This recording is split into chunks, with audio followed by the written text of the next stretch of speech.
Ungehorsam der Türkei gegenüber La Washington désobéissance de la Turquie à l'égard de Washington expliquerait-elle la tentative de putsch? La tentative de putsch échouée en Turquie du 15 juillet 2016 peut avoir été un signal à Erdogan puisqu'il aurait désobéi aux autorités des États-Unis. C'est ce qu'estime l'Allemand Christoph Hörstel, spécialiste en politique extérieure, dans une interview de la station de radio Pars Today, autrefois Iran German Radio. Citation de Hörstel.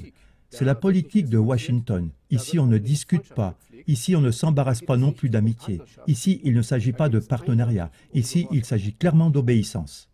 Dans la guerre de Syrie, la Turquie a coopéré jusqu'ici avec les États-Unis, qui dirigeaient leurs attaques aériennes contre des positions de l'État islamique EI depuis la base aérienne militaire de l'OTAN à Incirlik en Turquie.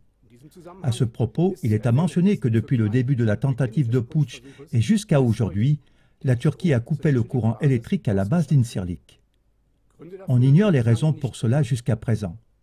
Ce qui est connu donc, et qui indique une désobéissance de la Turquie à l'égard de Washington, est le fait que le ministre des Affaires étrangères turc, Mevlut Cavusoglu, et son homologue russe Sergueï Lavrov se sont rencontrés début juillet à Sotchi, en Russie.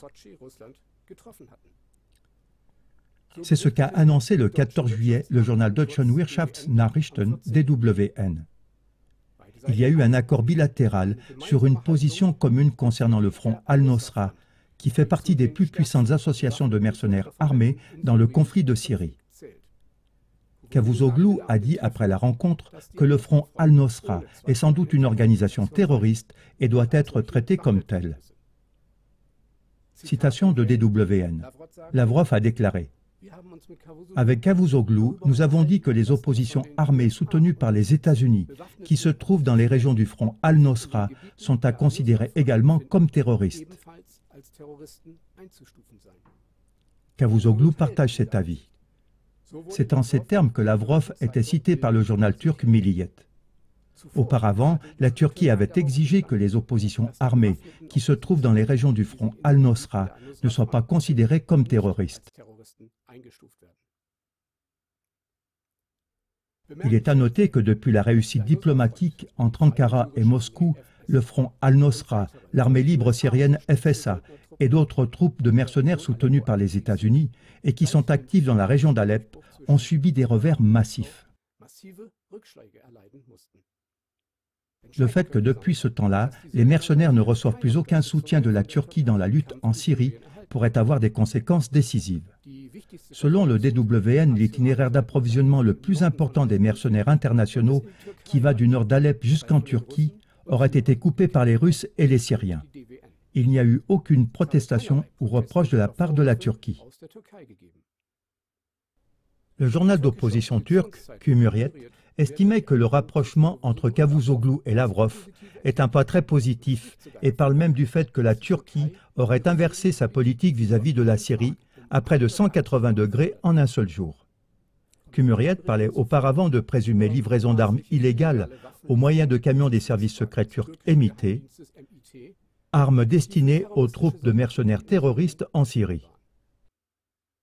De plus, il y a une autre information qui indique une désobéissance de la Turquie à l'égard de la politique américaine.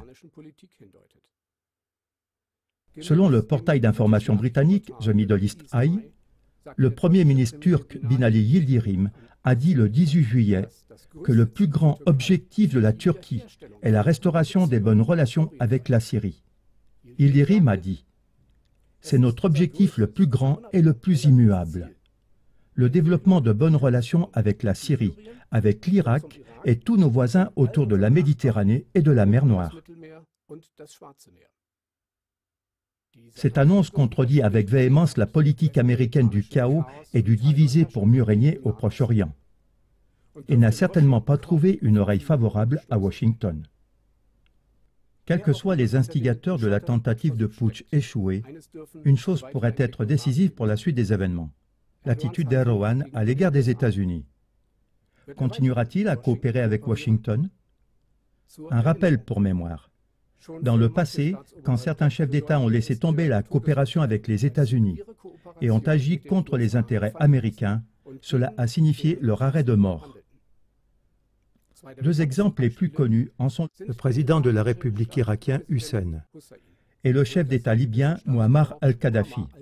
De même, autour d'Erdogan en Turquie, d'autres développements seront à considérer sous cet angle. Vont-ils pour ou contre les intérêts de la politique américaine? Merci beaucoup de votre attention et au revoir.